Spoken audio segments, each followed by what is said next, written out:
En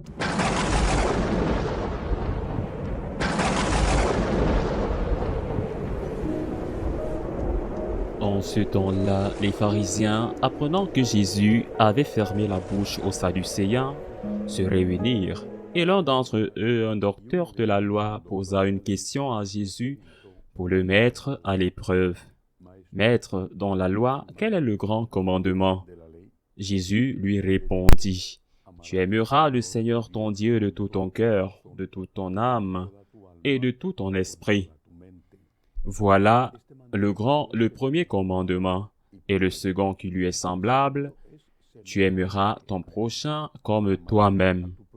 De ces deux commandements dépend toute la loi, ainsi que les prophètes. Acclamons la parole de Dieu. Comme parole de Dieu, c'est exactement cela, la parole de Dieu. Il faut l'étudier, l'analyser très attentivement. Par exemple, dans ce fragment de l'évangile d'aujourd'hui, Saint Matthieu, qui se souvient parce qu'il a été témoin oculaire de ce que le Seigneur a dit dans cette discussion avec les pharisiens. Rappelez-vous que le Seigneur utilise un mot qui a déjà été utilisé auparavant dans la Genèse. Nous ne sommes pas simplement devant l'énoncé de deux commandements, mais Jésus va utiliser un mot. Saint Matthieu, en bon juif, c'est de quoi il parle, qui a été utilisé dans la Genèse. Dans le livre de la Genèse, à un moment transcendantal, le mot est ressemblance. Lorsque Dieu, notre Seigneur, a créé l'homme, et la Genèse le dit, il l'a créé à son image et à sa ressemblance. Le mot ressemblance n'apparaît pas plusieurs fois dans la Bible. En espagnol, deux choses sont semblables quand elles sont similaires, telles que définies par le dictionnaire de l'Académie royale de la langue. Ce sont des choses similaires, ce ne sont pas les mêmes, mais elles sont similaires. Elles sont très similaires et il est important que Jésus et Saint Matthieu utilisent précisément ce mot, voulant nous apprendre que les deux commandements sont aussi similaires que l'homme est semblable à Dieu. L'homme n'est pas Dieu, il est une créature de Dieu. Une créature aimée de Dieu, créée par l'amour de Dieu, à son image et à sa ressemblance. Il n'est pas Dieu, il est semblable. Nous avons la liberté, par exemple. Les animaux ne l'ont pas. Ils sont soumis à leur instinct. Cela nous donne la responsabilité. Nous avons été créés à l'image de Dieu. Eh bien, quand le Seigneur répond à cette question des pharisiens et parle des commandements, il utilise le même mot. Ce n'est pas par hasard. Il le fait pour enseigner à ses maîtres de la loi que tout comme nous sommes ressemblance à Dieu. Ces deux commandements doivent être semblables. Il y a une union, une inséparable entre le commandement de l'amour de Dieu et le commandement de l'amour du prochain. Ils sont semblables. On ne peut pas aimer Dieu que l'on ne voit pas si l'on n'aime pas le frère que l'on voit. Ce sont des paroles de Saint Jean. Que si nous n'aimons pas notre frère, notre amour pour Dieu est faux, tout simplement faux. Mais en même temps, nous ne pouvons pas aimer d'un amour véritable, d'un amour de charité. Nous ne pouvons pas aimer notre prochain si nous n'aimons pas Dieu. Comment les arbres peuvent-ils porter des fruits s'ils n'ont pas de racines? Les fleurs coupées, les fleurs qui se vendent chez les fleuristes, pas celles en pot, les fleurs sont très belles. Mais ce sont des cadavres.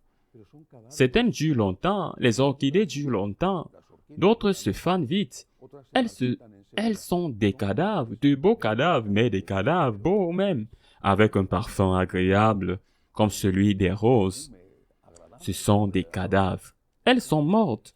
Pour un temps, elles semblent encore vivantes. Sous certaines conditions, elles durent plus longtemps. Ce sont des cadavres. Tel est aussi l'amour humain.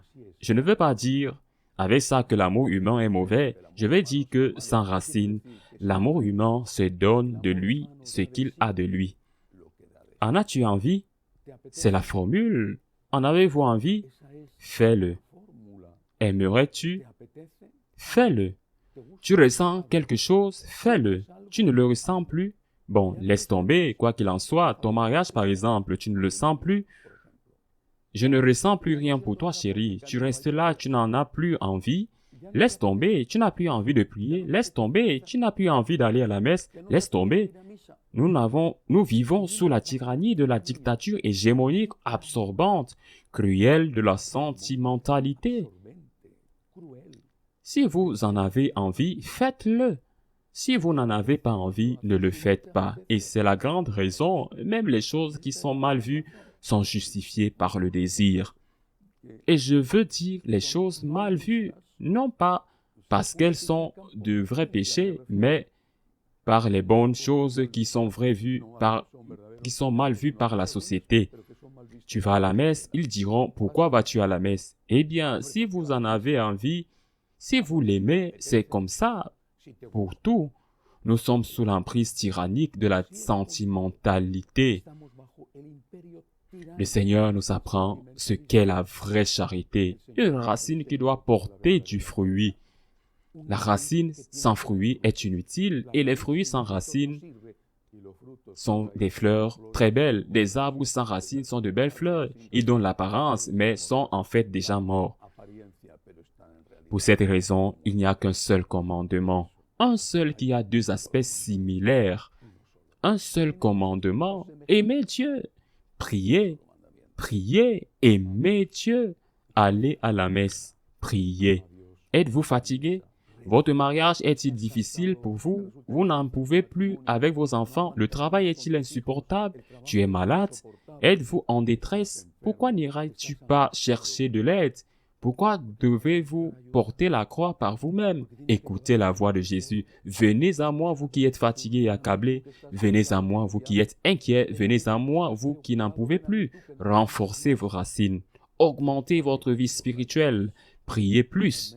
Et puis, naturellement, portez du fruit.